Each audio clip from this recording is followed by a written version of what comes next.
So just so you know, I'll do a brief introduction and then we'll do one round of questions. We'll go to Filippo for a comment, do another round, then open it up to the audience.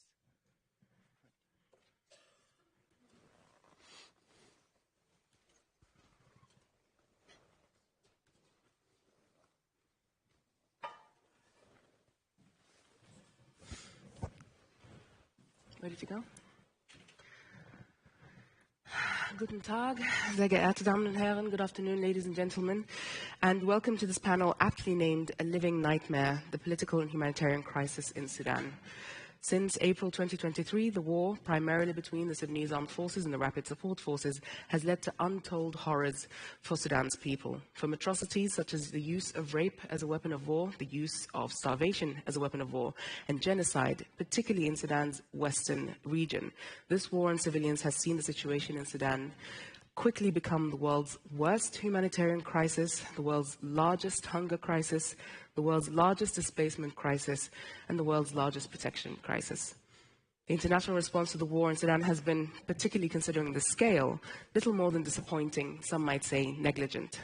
Even before the US's aid freeze, funding commitments were pitifully low, and the aid industry has been slow to recognize and support the work of mutual aid groups, such as the Nobel Prize-nominated volunteer-led emergency response rooms.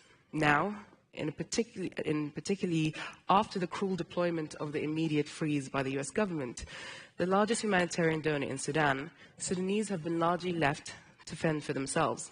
As we speak, Zamzam IDP camp in North Darfur, where famine was declared last year, is being attacked by the rapid support forces in continuation of the genocide of 20 years ago, led by the Janjaweed and Bashir's government. The people there have no protective wedge between them and their attackers. So it's a good time to have a discussion such as this, and I have with me today an esteemed panel who would address some of these challenges facing Sudan.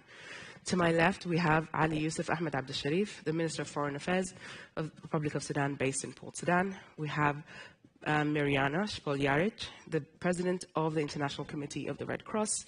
We have Ted Shaiban, the Deputy Executive Director for Humanitarian Action and Supply Operations. It's a very long title, Ted. United Nations Children Fund. And we have Dr. Volker Perthes, the Senior Distinguished Fellow at the German Institute for International and Security Affairs, or SWP. So I'm going to quickly start with you, Mirjana. Can you set the scene for us, for those of us who may not be as familiar with the war in Sudan? What are some of the acute humanitarian needs that you're hearing from your team on the ground?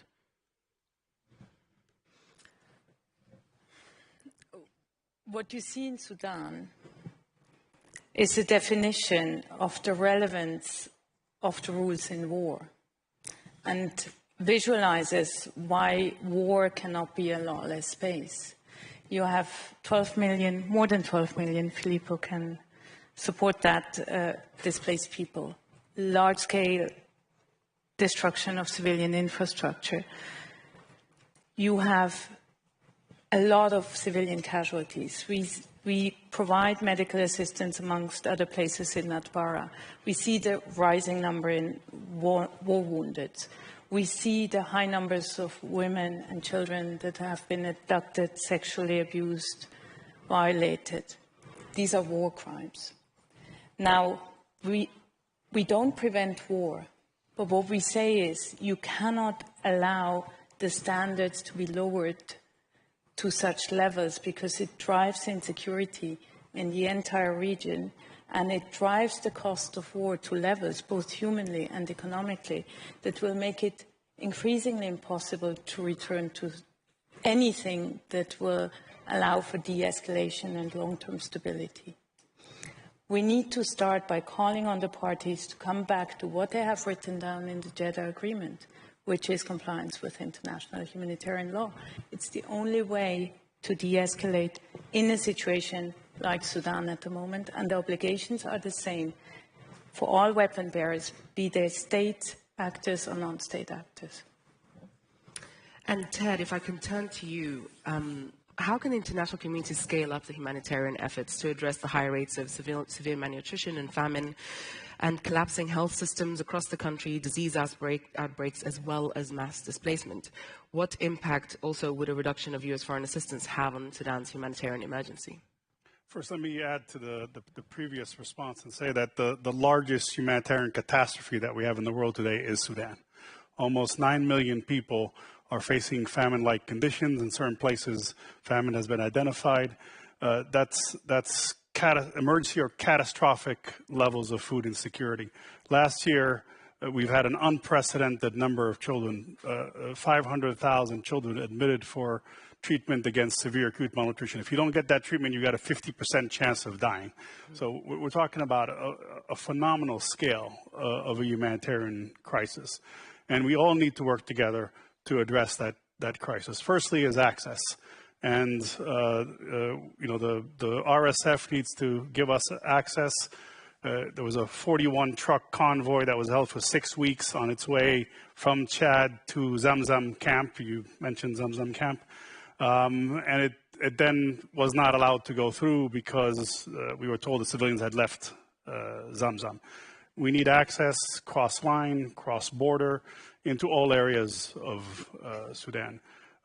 We're very glad to have the foreign minister here to support us on issues related to bureaucratic impediments and also allow presence throughout the territory, including in Zelinji, including Kadugli, so that we can bear witness to what's going on, monitor the aid, and make sure it gets to the right people. Second, we need funding. The UN appeal of $6 billion for Sudan and neighboring countries is 15% funded. For Sudan itself, it's $4 billion. UNICEF has $1 billion of that, $4 billion, 15% funded. And we need an acceleration of the humanitarian waivers, the return of US funding to be able to support the response. And thirdly, we need an end to the violence. If we can't have a ceasefire, then let's talk about humanitarian pauses, let's talk about corridors, let's talk about periods of tranquility so that we can get to the people who need this assistance. And actually on that point, I'd like to turn to you. And what do you think, Your Excellency, has been in terms of access, which has been identified as a major constraint by most humanitarian actors? How can the authorities in Port Sudan, persuade those in it that are allied to it on the ground, whether it's the government or militias, etc., to let aid through? How can the government in Port Sudan make aid access much easier than it currently is? All right, let me start by expressing my thanks and appreciation to the fact that Sudan has featured very well in this international conference, and that I was invited to this conference after a few years of not inviting anybody from the government. And let me also say in front of the colleagues who are representing agencies, UN agencies and ICRC, that we are very happy with what you are doing to us in Sudan. What is happening is not a choice that was made by people who are wise to bring to their country and to their families and to their people what is happening now. This has been imposed on us due to very selfish reasons and agenda of foreign countries who are interested in the Sudan and its resources. So, having said that, we are cooperating in a very, I personally take good effort meeting with all the heads of the UN missions and also other organizations who are working in the area of providing aid, humanitarian aid to the Sudanese people. And I think using nightmare in the name of this meeting is very accurate, because we are all living in a nightmare because what is happening in the Sudan and the the way we are facing serious violations of human rights, and as you have said, abuses and sexual abuses and killing of people, and causing so many people to flee their homes and go to other places. I was a refugee myself. I still, my house is, I don't know if Ted saw my house or not, but I'm out of my house, and many of us, we are suffering. We're having this nightmare. What I can say now is Sudan has availed the government of Sudan has provided 8 entry and corridors to provide humanitarian assistance to various parts of the Sudan, controlled by the government or controlled by the rebel forces. And we have also allowed even airplane lifting of aid to different parts of the Sudan where it is difficult to access the needy people through roads. So I think the government of Sudan did its utmost to allow the international organizations and non-governmental organizations to work in Sudan. There are difficulties because we are in a situation of war. There may be some difficulties in getting some, permissions to move to some places for security reasons or whatever. But generally speaking, I think, having met almost all the senior officials who came from various organizations, we have minimized the number of issues pertaining to access. And Dr. Pertis, if I can turn to you, I think it's important to highlight not just the access constraints in terms of providing aid, but also in providing protection. The protection of civilians is a huge issue in Sudan right now.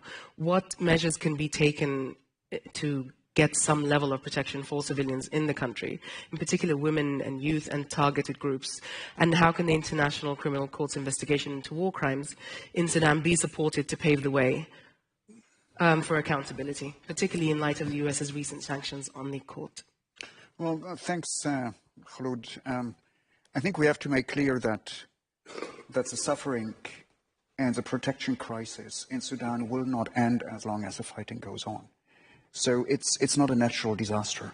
It's a human-made it's a man-made crisis here. Whether we speak about sexual violence, whether we speak about starvation, no one in Sudan would have to starve. There wouldn't have to be famine in the camps in Darfur or in other places. It is all man-made. So for me, the priority is still to first have a ceasefire or cessation of violence. And we don't see any intention on the warring parties to stop. They both have an interest to continue. The SAF is basically on a go. They are making advances, so they don't see any reason to stop. And the RSF is probably still trying to regain hold of some of the territory which they lost. And there's support from outside. So as long as warring parties have an interest to continue fighting and have the resources to continue fighting, they will not stop doing that. And therefore we have to speak not only about ICC, which I support. I hope they survive the next American president. The ICC is doing great things in order to prepare for accountability. They cannot achieve accountability today, but they have to prepare for it. But without pressure on neighboring countries or countries of interest that are supporting the war in Sudan, I fear it will not end. I don't see the international will right now. So I think we have a multi-level game here. Of course, the humanitarian efforts need to continue, and that's about the humans, that's about the people in Sudan, so it's essential. Of course, the ceasefire talks under the auspices of the US and Saudi Arabia have to continue, and I would wish that the government of Sudan would accept to go there next time, there is an invitation for everybody to come. But we also need to bring what I call the countries of interest together, who obviously United Arab Emirates, Egypt, Iran, Russia, and others are pursuing their interests in Sudan at the expense of the population. We need to find out. I don't think their interests are incompatible, but they shouldn't fight at the expense of the Sudanese population for their interests. Thank you. And now I'd like to call on Filippo Grandi, the Executive Director of the United Nations High Commission for Refugees.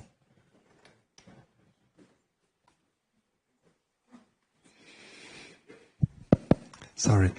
A lot has been said.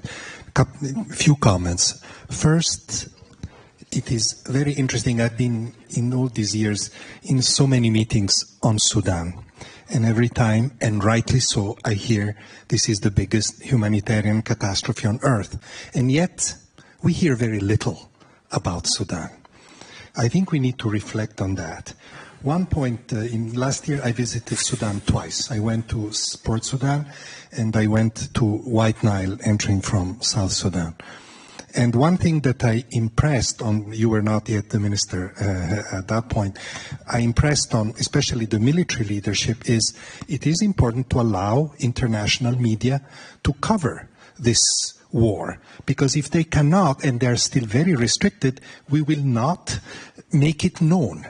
And I understand that in a war, this is always sensitive, but I think it is important. If we want to mobilize the resources that we need that visibility that is lacking. There's many other reasons why this is not a visible crisis. There's many other reasons linked to the very uneven standards of the international community when it comes to conflicts. Some are high visibility, some are not. This is not. But we need to try to raise that visibility. The second, I would agree with Volker so much. It is important to move from the mindset of military victory to a mindset of making peace. This is, if nothing else, what I hear from the millions of refugees that are going back. We're not going back to Sudan if there is no end to the hostility. At least a ceasefire. I understand that this, not unanimously agreed conference of yesterday or today in Addis made another appeal for a Ramadan-linked ceasefire. I hope that is heeded. And let me also say that meanwhile, this access issue, and I had a word with the minister before, needs to be tackled. The problem is often that even if the pronouncement on access are done at the high level, they don't percolate down to the local level where the difficulties are very sensitive. Third, don't forget the important issue of the neighbors. I have to speak here as the High Commissioner for Refugees. The neighbors are impacted tremendously. Think of Chad, think of South Sudan, where hundreds of people arrive every day so long after the beginning of the war in countries that are very fragile and where the arrival of refugees increases the fragility of all the neighboring countries, especially these two. There's 3.5 million people that have fled the country, in addition to the millions displaced inside. And I hate to say this, and I've been accused of blackmailing Europe, but if the humanitarian response continues to be very poor inside Sudan and outside in terms of financial support, please, nobody should be surprised if we start seeing secondary movement of people going to North Africa, we already see it, and even trying to get to Europe. This is not a blackmail, this is the reality that we observe on the ground. And with the freeze of USAID, we are, like Ted said, negotiating these waivers, and I'm glad that at least in our case many of the waivers concern the situation of Sudan, but we're negotiating how to spend the money. But that makes the situation even more complex from the humanitarian point of view. So I hope that this important initiative of the Munich Security Conference will help us carry the voice far away on this important issue. Thank you very much, Filippo. Your Excellency, I'd like to turn to you again. Dr. Purtis made a very pertinent comment, which is that unless there is a ceasefire, unless this war ends, much of the humanitarian issues that we're seeing will not cease. And he also rightly said that last time there was international attention on the mediation processes, the Sudanese armed forces didn't come, but the RSF did come.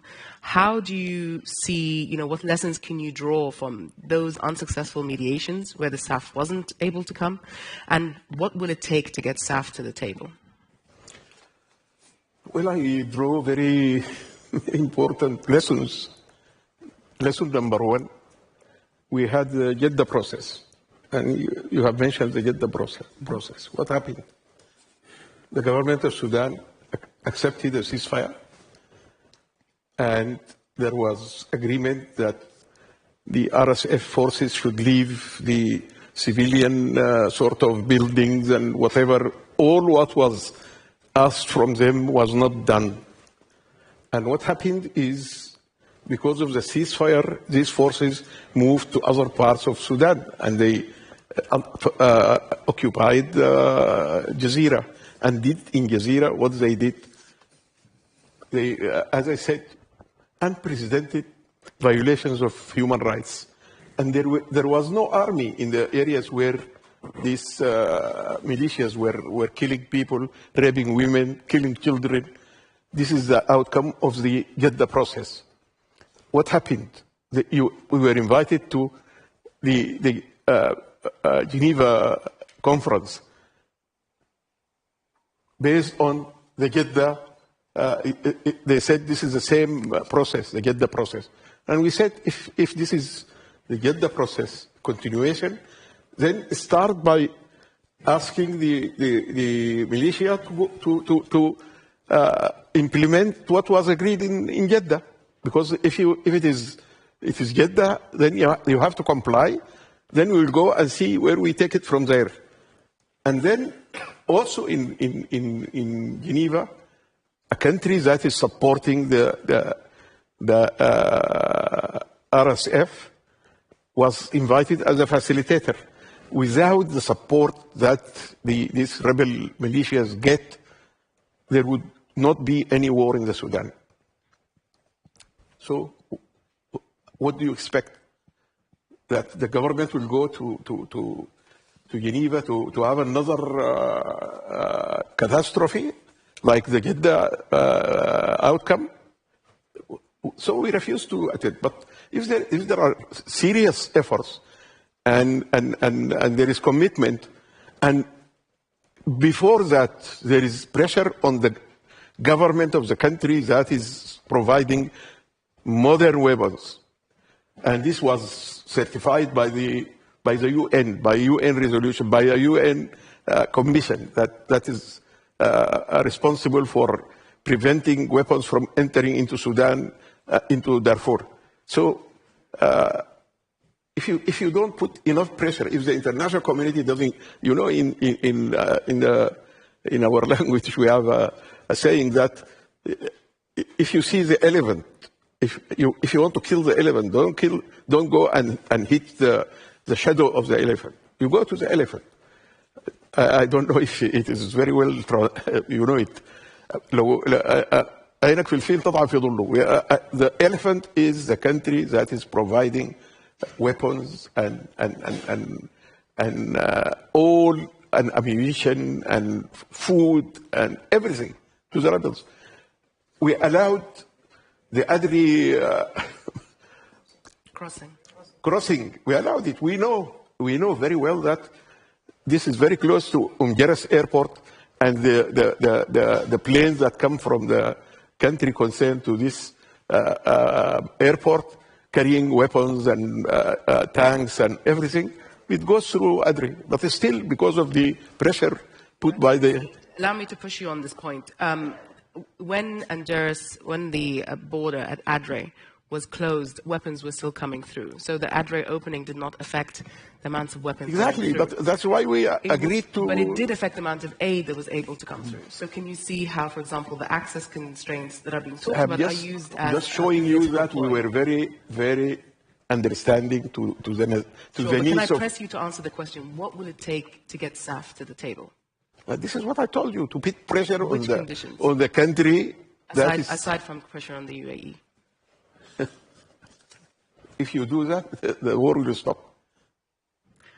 Dr. Pattis, what do you think about these remarks? Because obviously there's the war is fought by two sides, not just one, and both warring parties have shown, for example, a lack of, alacrity in coming to the table.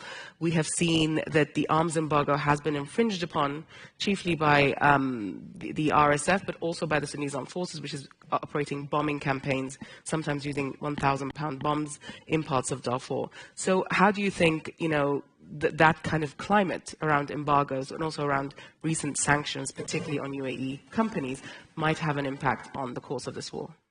Well, you're right, of course. I mean, barrel bombing has been a very, very sad tradition in Sudan from former Sudanese wars against South Sudan, or what is South Sudan now, or against the rebels that are now fighting actually with the government or with the SAF. And it's happening again. I guess I agree on almost everything with the minister, what he said about the RSF, but I disagree a bit on what you said on the government and the SAF.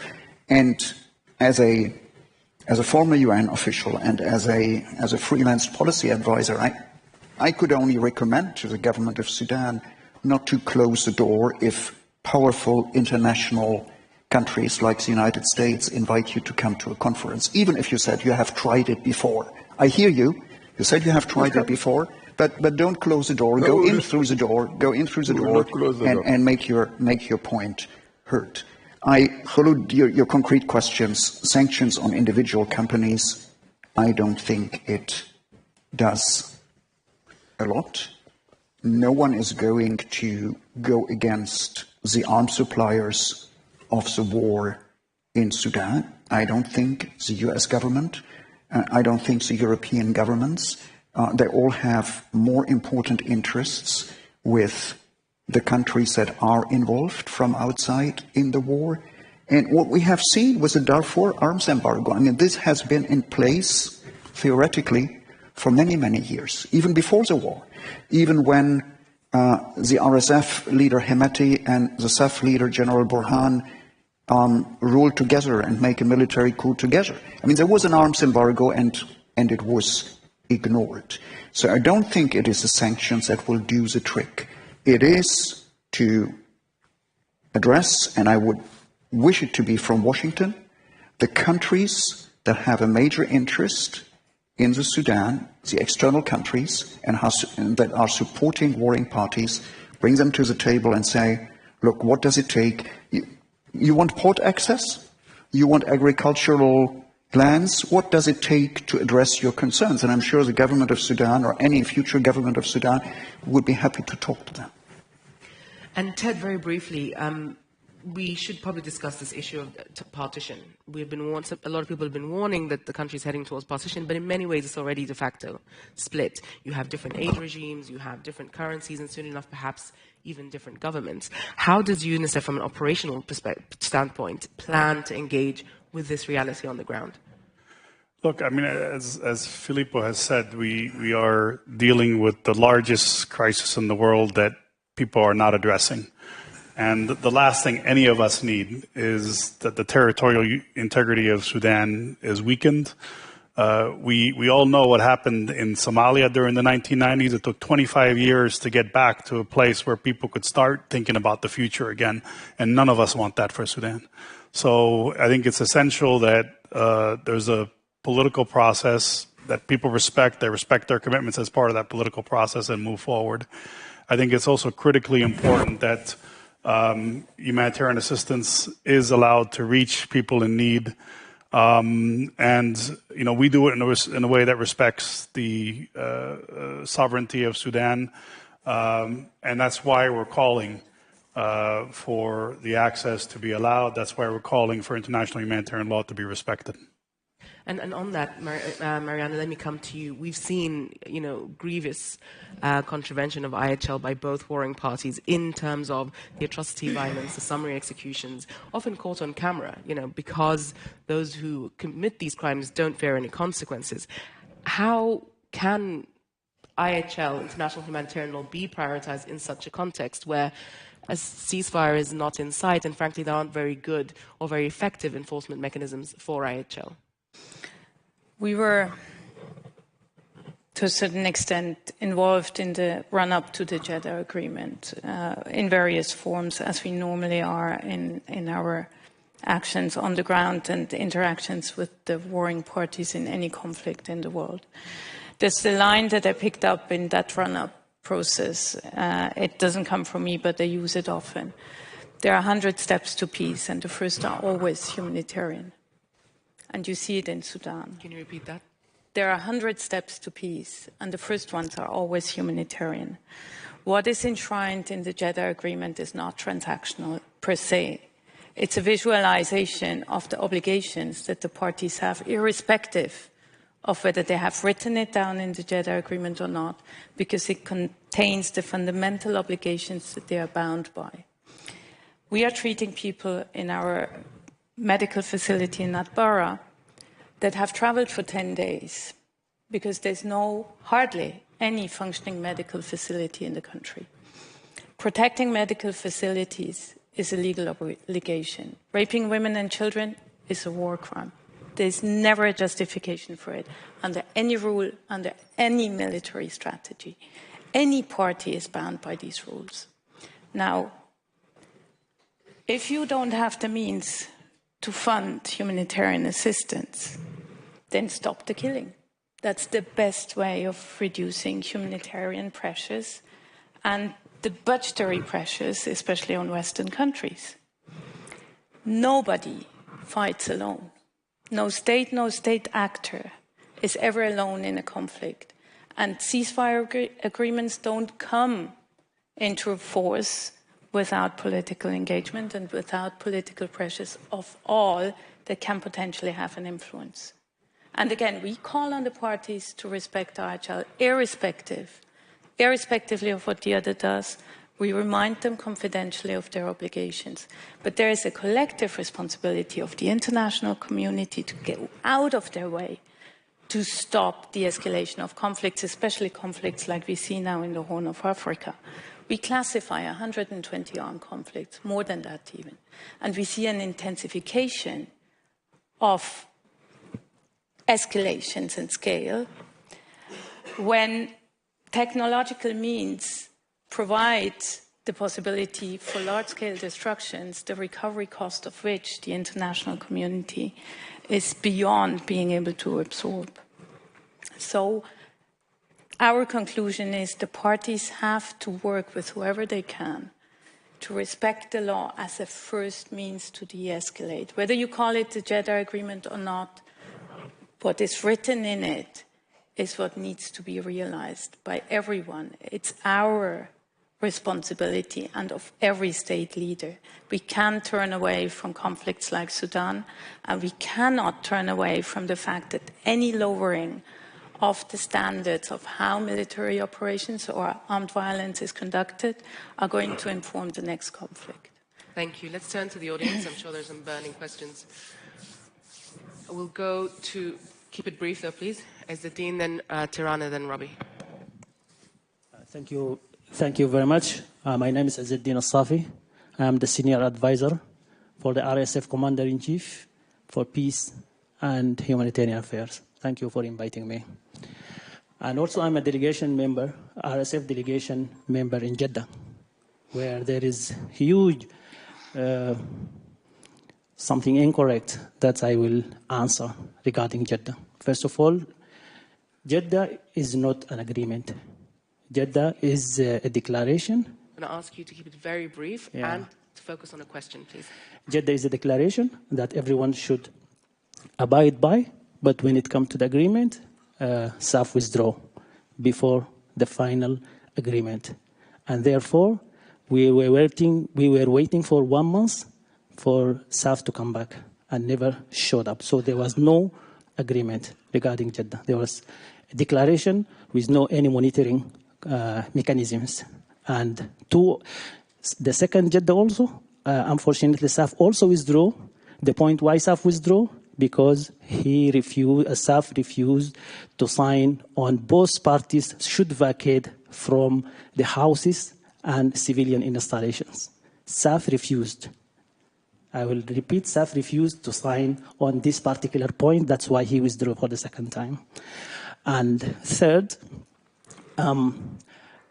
according to the former USAID chief, Samantha Power, 74% of the humanitarian assistance is stuck in Port Sudan due to bureaucratic impediments. And at the same time, there are more than 65% of the Sudanese people live in the RSF-controlled area where SAF deliberately blocked the humanitarian assistance for 23 months. For 23 months, there was no humanitarian assistance apart from the Adre crossing, recent Adre crossing agreement. And by the way, Adre is controlled by the RSF. Adre is not controlled by SAF. And also, what I would like also to stress that there are more than 8 million Sudanese people now starving to death. The majority of them under the RSF control, where SAF bombarding them. In the past 4 months only, there was more than 5,000 civilians killed by the aerial bombardment. So I call upon the world to hold SAF accountable for the random bombardment of the Sudanese people. And also, I call upon the world to step further for the Sudanese people. And I'm happy to see Mr. Volker is here. Mr. Volker knows clearly who began this war. Who began this war? Because the RSF commander-in-chief called him in the early morning. So, do you have a question? No. Okay, thank you so much, because we need to move on to others who've been waiting as well. Thank you. Tirana, please. Sure, you can get a mic. Hi, Tirana Hassan from Human Rights Watch. I guess it's very encouraging to hear that there's a call from RSF representatives for accountability for crimes that have been committed, because the same level of accountability will be required from all parties to this conflict. So with that in mind, and my question is, what is the plan to start to accelerate the protection of civilians? We are talking about humanitarian aid, which is just the essence of human survival.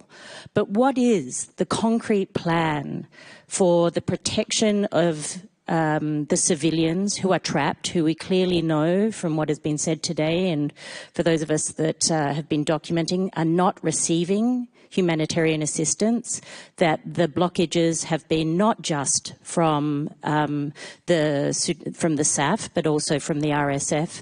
So could you maybe elaborate on that? And also, in particular, the rather alarming reports that have re-emerged, the last reports were in 2016, about the use of chemical weapons in this conflict, which has been a very alarming sort of descent into what we thought was already a very low point in this war. Thank you very much. Robbie? Hey, Robbie Grammer here for the Minister. Can you just clarify where the talks are on the Russian negotiations with Russia for establishing a naval base in the Red Sea? And talk a bit about your time in Moscow. And also, since there's been an elephant in the room, sometimes vaguely alluded to, what would your message be to the United Arab Emirates and also to Washington, which, of course, views the UAE as an important partner on this conflict? Thanks. Okay, Your Excellency, let's come to you first. So we had a question on protection of civilians. What is the Sudanese army or the Sudanese government doing to ensure the protection of civilians? Do you have a comment on the allegations of SAF using chemical weapons? And Robbie's question around the Russian base, of course, you just came from Moscow. Over to you. On the issue of protection of civilians, the government has passed on to the Security Council and to the United Nations the government's plan for civilian protection. And it conforms with all the international rules and regulations on protecting human beings and protecting civilians. So we have shown our commitment to Can you give us a sense of what that plan looks like? It looks like, as I said, we are responsible for the protection of civilians where the civilians are under our protection. But you cannot say why you are not protecting civilians in a Jazeera, for example, because of the atrocities that were committed. Because we are not present there. This is a war. It is not a game. You should ask those who are responsible for the violations, first of all, why they committed these atrocities, and now they are talking about. We are talking about peace, and you said to partition, or I don't know. So what I want you to understand is, we want to see peace in our country. This is our country. It is not the country of somebody else. We were born in the Sudan, we lived in the Sudan, and the people who are having these violations committed against are our families, our brothers and sisters, and I don't know. Sometimes I have a feeling that some people don't know Sudan very well and don't know what happened in the Sudan.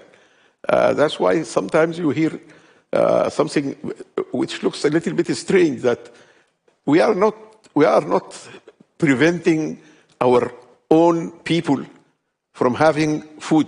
We are, as I said, we have allowed access to all parts of Sudan.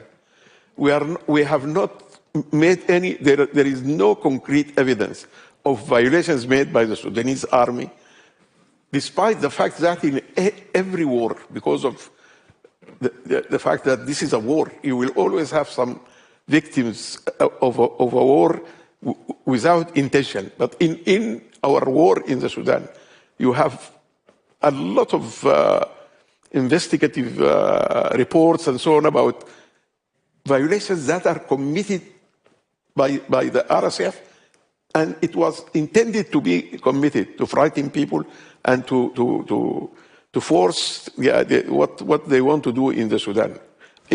I again really hope that we should not take what is happening in the Sudan as if it's a war between two countries or two. It is one country. It is the institutional army of the Sudan, the Sudanese armed forces, that is fighting a militia that was formed. We all know the history of RSF and how it continued. And somebody said they participated in the coup against Bashir and so on. So the background, it explains what is happening. What I want you to try to help us do is, and now I am telling you this, is that we want to see peace in our country. We want to see democracy in our country. But we want those who want to help us to be genuine, to come forward. Now we have 2 or 3 peace initiatives to have peace in the Sudan. Excellency, I'm sorry. And we have accepted. I don't mean to cut you off, but can we get to Tarana's second question on chemical weapons? How does this fit into it? There were no chemical. How can you talk about chemical weapons without providing concrete evidence? Just to say there was. We don't have chemical weapons. Where do we get it from, chemical weapons? The South has used chemical weapons before, particularly in 2016 and before that in 2008. So the SAF does have a history of using chemical weapons, which is why such claims are, of course, believable. So your response is? No, I tell you, the army did not use chemical weapons, the Sudanese army. So if somebody accuses us of using chemical weapons, then prove it. Okay, that's something the State Department should have to answer for then. The State Department or any department. In terms of Robbie's question about the Russian base, you just came from Moscow, and while there you responded to a Russian journalist saying that the deal was pretty much almost done, but since then I think you've backtracked a bit on what I said is this agreement, they thought that I went there to negotiate an agreement with the Russians to have a base in the Red Sea. What I said is, we did not talk about any base for the Russians in the Red Sea. I said this has been agreed before. There was agreement on this, which was signed by the government of Sudan and by the Russian government. This is something that was done. It was not open. We did not discuss it. The agreement needed ratification. It was not ratified in Sudan. So the agreement is there. I cannot deny that there is an agreement, or there was an agreement. And I cannot talk about it. I did not talk about the agreement with the Russians. This is what I said. They said you had differences. I said, we didn't talk about it. How can we have differences about something we did not discuss? There is agreement? Yes, there is agreement. I did not make the agreement. I did not sign it. Okay, thank you. Before we get to another round, I just very quickly want to turn to the rest of the panel, just because Tarana picked up on a very important point. The protection of civilians is something that is central to the needed required response on Sudan. What can be done given the constraints at the Security Council, given the constraints on the ground? Just very briefly, Dr. Pertis, we'll turn to you first. Well, thank you, Khulud. Probably to set two things straight. When I spoke about the coup, with all due respect, Mr. Minister, I didn't speak about the coup against Bashir. I spoke about the coup against the Hamdok government, which was sort of co-authored by the RSF and the SAF. And Mr. Safi, yes, I spoke about barrel bombs, and I know the RSF has no air force, but the kids, the children that are starving in Zamzam camp or in Al-Fashir, they are not starving because of the bombings, they are starving because of the siege which the RSF is laying on these places. I think we have to be honest here, and I would wish that the representatives of warring parties would take some responsibility for what is happening under their watch. Unfortunately, I think we cannot rely on the Security Council right now. We have seen that with a resolution that had 14 votes for humanitarian ceasefire in Sudan and one veto, so the Security Council is effectively blocked. What we need here, I think, is, well, a coalition of the reasonable states who would come together in the General Assembly, if it is UN action, or would come together under the auspices of the African Union, which is also rejected by some of the actors on the ground in Sudan, and get both civilians from all sides and get the militaries in different rounds, of course, to talk to one another. And very much along the lines of Mirjana, start with doing that what you are obliged to in the first place, that is respecting international humanitarian law, and then cease the fighting. And then society will probably take over. Then things happen.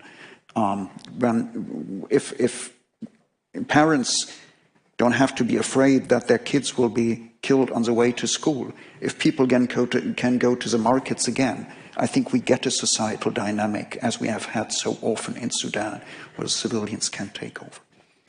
And Ted and Marianne, I'm going to briefly come to you. The minister has said that there is a Government of Sudan Protection of Civilians plan. Have either of you come across it? Do you have any idea of how you'd operationalize such a plan or help in setting one up? What we have to avoid is humanitarian assistance and specific access questions from becoming a distraction.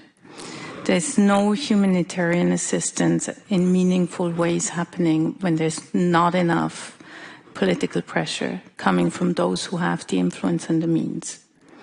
You cannot de-link de-escalation for humanitarian means and the better respect of IHL from where the prioritization of this question lies in those who can have an impact on the ground. And it's, as I said, it's a number of governments across the globe. It's not necessarily the neighbors. It could be anyone that is today not picking up the phone and calling their allies to tell them that they not accept anymore the continued violation of the law because it's creating fallouts that are spreading insecurity across regions and across the globe. As long as people are prevented from accessing health systems, because health systems collapse in violation of the law, people will continue to be driven out of their countries and towards Europe. Radicalization will continue to increase. Denouncing your enemy is not the solution. State leaders have to adopt the approach that it is their primary responsibility to convince their allies to protect civilians. And only when this agreement is revived again, that is enshrined in the Geneva Conventions that were ratified by all states, will we see a de-escalation and a better protection of civilians. Ted, over to you. Have you seen this plan, and is UNICEF thinking about how to operationalize such a plan? In 2024, there was some 2,000 grave violations against children, and sadly, the top grave violation was killing and maiming of children. If we can't have a ceasefire, then we call on all that are fighting to do everything possible to protect civilian and civilian infrastructure. That's an average of 3 children each day that's dying. I'm not talking about the famine, I'm talking about the violence that is in the country. And yes, we are engaging with the government. We're speaking to the RSF about how to minimize those casualties. Children must be protected. And this is something with the Special Representative of the Secretary General for Children in Armed Conflict that we continue to press and engage on. But ultimately, obviously, what we need is a ceasefire and a political solution and a way forward that gives a peaceful, prosperous Sudan. But isn't part of the problem that we keep linking the protection of civilians and the provision of humanitarian aid to a ceasefire that, quite frankly, we know is not coming? Isn't it about time we rethought how we think about particularly aid and the protection of civilians away from a ceasefire that won't come? I don't think it's an and, or an either or rather. I think it's an and. I think you need to speak about what you can do in the short term, and I agree with you, you shouldn't wait for a ceasefire, which is why IHL is so important, which is why the dialogue we're having about how to protect children is so important. And you need to fight for a ceasefire in a political way forward. So it's an and, not an either or. Do we have time for a brief round? Yes, please, sir. Hi. My name is Arif Hussain. I'm Chief Economist for the World Food Program. So I started my work 20 plus years ago during the first Darfur crisis. And one thing which was really special about that crisis, if I can put it that way, was that the whole world knew about it.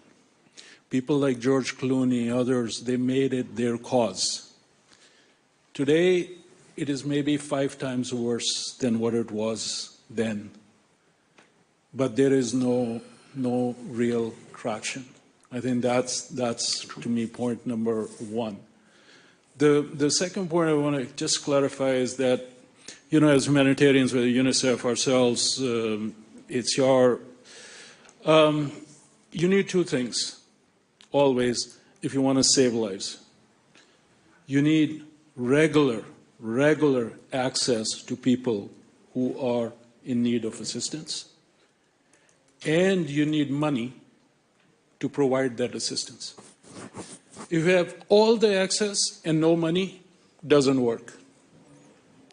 If you have all the money and no access, still doesn't work.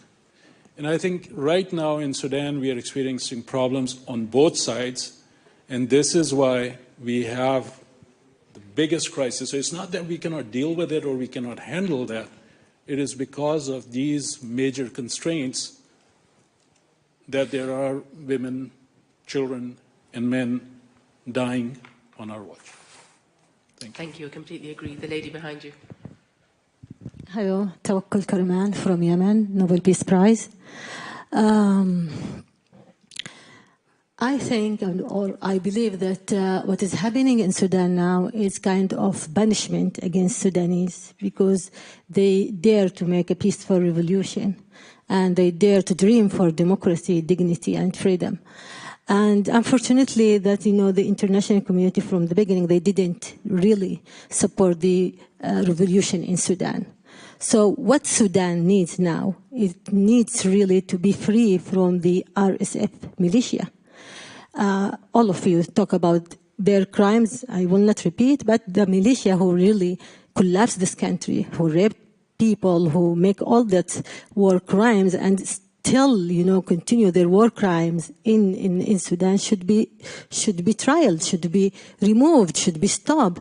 And unfortunately, there is no real international support for Sudanese, you know, people to stop this, you know, militia, especially with the support from the regional countries who has, you know, who use their wealth to destroy countries because they are afraid from democracy.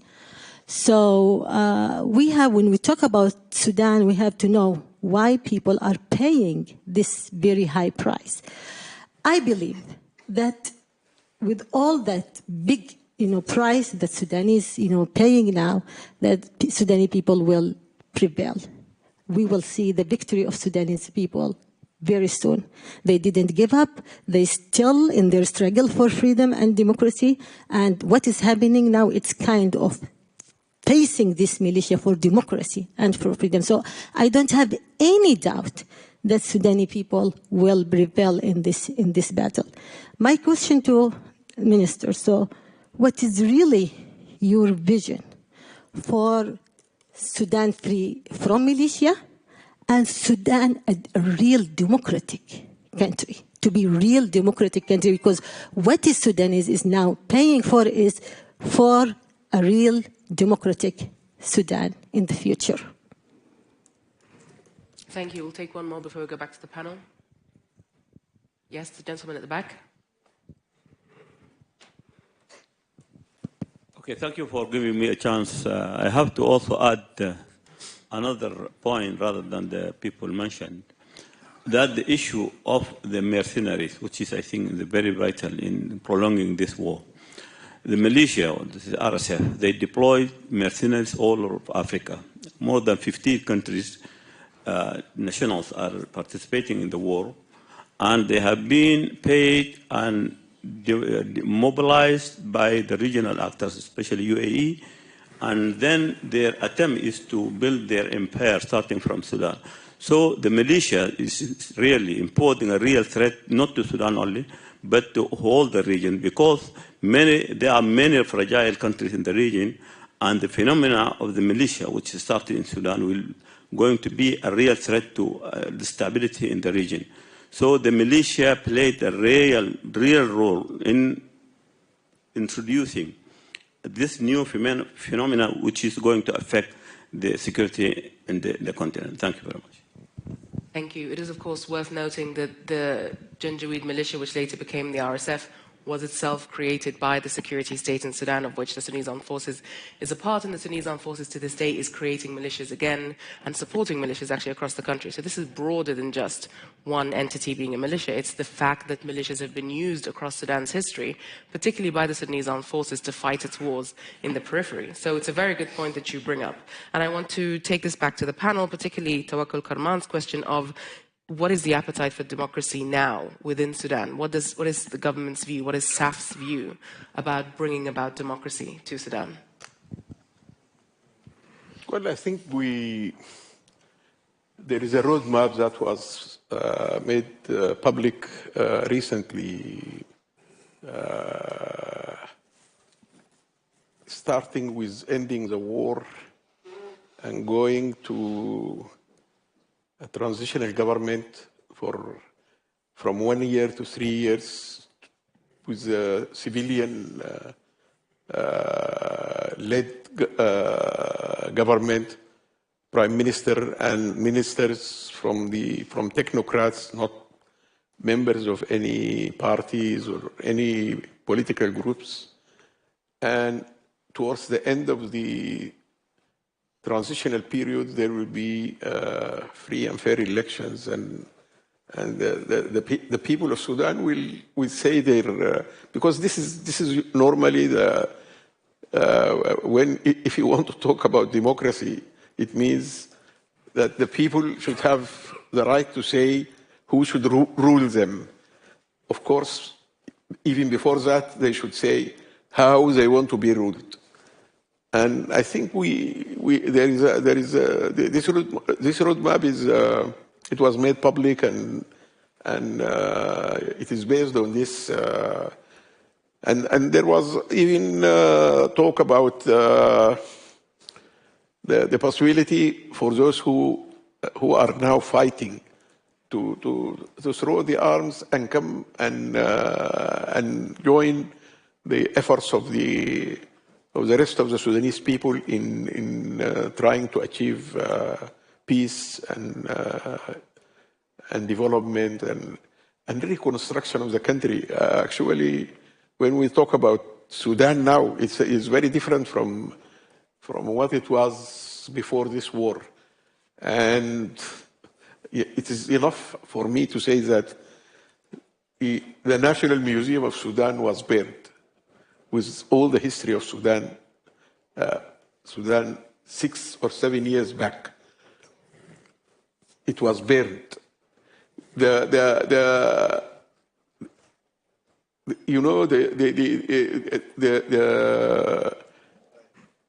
place where we are keeping our records also for over 100 years, it was burned. It's called National Archives. National Archives. It was burned, and all the documents were burned. So there is something that we as Sudanese, and I'm telling you, we don't understand what is happening. So somebody is trying to eliminate something called Sudanese people and Sudan. We honestly, now I speak as an ordinary Sudanese. I don't understand what is happening, why this is happening, and who is doing that. It is not the army, it is the RSF. Why are they burning the National Museum and stealing all the So the history of Sudan is being destroyed. Not to cut you off, but we're running out of time. So would you say that then justice and accountability will be central to the path towards democracy? And would the Sudanese armed forces commit to seeking full accountability, including for crimes committed by its allied militias, in the hope of getting to that democracy that Tawakkul spoke about? Yeah, I said we as Sudanese, we want to have democracy in our country. And I told you there is a roadmap for this. End the war, we want to end the war, and after ending the war, we will move on what I have just said, a transitional government and elections by the people. Thank you so much. I'm just going to turn to you. 1 minute each, please, Dr. Pertis, go ahead. Any reflections? I mean, one word on militias and one on democracy or transition to civilian rule. Both sides are using militias. And I understand, Minister, correct me if I'm wrong, that's a militia that has been responsible for the atrocities in Al Jazeera, has changed side and is now fighting on the government side. But it's exactly the same leader, some Mr. Kikl, who was a bandit, who then joined the RSF and now joins the SAF. And he's continuing the same ways. And there are a lot of militias fighting on the government side or on the SAF side, and of course the RSF is a militia, but it is a militia that has been empowered under the dual rule of the SAF and the RSF over the last couple of years. So I don't think we could say there was something alien which came as a militia with alien people. Yes, they recruited outside, but the majority of them are Sudanese, and in some way these Sudanese, as much as all others, have to be part of a country together. You say it doesn't make sense to sit together with them at that point. But let me remind you, when you made peace eventually with South Sudan, it was over an agreement between the two sides, and only after that there were elections, after an agreement. And I think it has to be the same. Have an agreement to make peace, to stop the fighting, to make peace, and then get into a transition process and have elections. But if you have elections under a military government, I fear you will not reach the entire country. Ted, any last reflections? I mean, look, I was in Darfur 20 years ago. I lived in Sudan. It's a beautiful place. And I think the difference, you mentioned the periphery. Back then, it was the periphery that was getting destroyed. Now it's the whole country that's getting destroyed. And this is in no one's interest. It's not in the interest of any Sudanese. It's not in the interest of the countries, the so-called interested parties that are fueling the conflict. And we all need to step back. We need to step back. There needs to be a joined-up process, a roadmap that moves forward, but it has to be inclusive. I mean, peace is made among people who fight each other. And there has to be a way that puts the citizens at the center, the children at the center of everyone's concern. Marianne, the last word to you. Respect for IHL is a primary responsibility for states. And it's also a responsibility for states to ensure respect for IHL.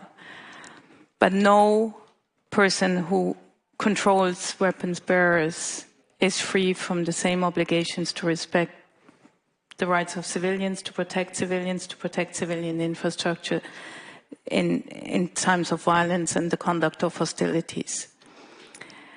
We have to embrace the fact that if you continue a conflict beyond the point of no return, it becomes very dangerous for the whole region, for the whole world. We hear on Sudan what we hear on other regions where conflicts are happening, that the devastation we see today is so much more complete than what we saw in the same places 20 years ago. Where are we trending? It is the moment to acknowledge that we need political power, political will, and political influence to de-escalate, and it has to happen yesterday and not tomorrow. Thank you. Thank you. And just one final note for me, that especially with the funding freeze from USAID, we're seeing a lot of communal kitchens, in particular Khartoum, but elsewhere, closed down. And you can support some of them by going to SudanSolidarityCollective.org or the mutualaidsudan.org to donate. In the meantime, please thank my guests for the enlightening interventions. Thank you.